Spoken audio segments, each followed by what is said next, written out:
What if I told you a 10-minute walk could boost your mood more than coffee? For some people, movement can be as effective as medication for mental health. Today, we're diving deep into something you probably feel, but might not fully understand: the link between physical activity and mental well-being. And trust me, what we found will change the way you think about exercise. Today's deep dive is all about how movement, even in small doses, can shift your brain chemistry, reduce anxiety, and even help treat depression. We've all heard exercise is good for you, but what if I told you it can literally rewire your brain for happiness? There's real science here. Just 10 minutes of movement, walking, dancing, yoga, can kickstart neurotransmitters that elevate your mood. Endorphins, dopamine, serotonin. It's not just a buzz, it's biology. And studies suggest for some people, physical activity can be as effective as antidepressants. Think about that. No side effects, no prescription, just to walk around the block. But here's where it gets wild. Scientists are now creating personalized fitness plans for your mental health. And here's what's even more exciting. These personalized plans aren't just reactive, they can be proactive. That means catching mood dips before they fully set in.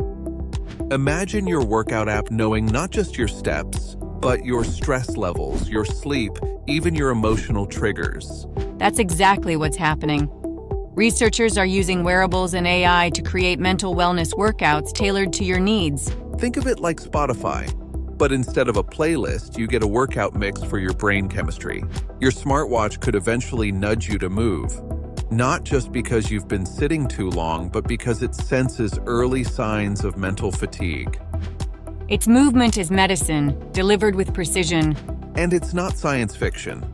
Clinical trials are already underway. Some apps are starting to learn how your body responds to different types of movement. One person might need yoga to unwind. Another, a power walk to lift their energy. And that's the magic. Customizing the type, timing, and intensity of your activity to support your brain chemistry. It's like a prescription for your mind, without the pharmacy. One example that really stayed with me came from a remote rural community in South America. They didn't have fitness centers or apps, just open fields and a dirt path. But every morning, neighbors gathered to walk, stretch, and move together. And what researchers found was incredible. Regular movement, even something as simple as walking laps around a schoolyard, significantly improved emotional well-being and reduced symptoms of depression. It proves that you don't need a gym. You need movement and meaning. What stood out to me is that this wasn't exercise for aesthetics. It was community. It was connection. A way to reclaim energy and control in a place with limited access to mental health services. That's the deeper truth about movement. It's not about having perfect form. It's about reminding yourself, I still have a say in how I feel. And when you move with others, even with no equipment, no mat, no plan, you build something powerful. Trust, consistency, hope. This isn't just about remote villages either. It's about anyone navigating isolation, financial strain, or the fog of burnout. Maybe you're working double shifts and feel like you have nothing left. Maybe you're caregiving for a parent or battling invisible stress. Movement still shows up for you. Because your brain doesn't need perfection. It needs signals of rhythm and safety. And just 5 minutes of intentional movement can start to shift that. Your movement matters, no matter what it looks like. So let's bring it home. What does this look like in real life? It starts with one simple idea.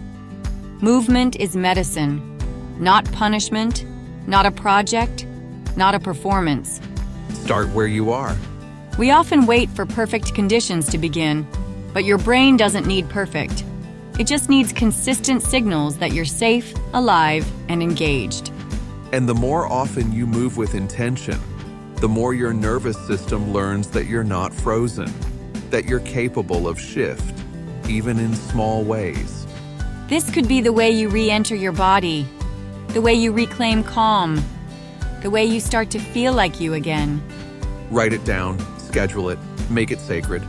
And don't wait until you feel motivated. Move first, feel better second. Because showing up for yourself through movement, even when you don't want to, is one of the most powerful acts of self-care there is. Let it be messy, let it be short, let it be yours. Start today, right where you are. If this episode helped you see movement differently, give it a like, drop a comment, and share it with someone who needs it. Keep moving forward.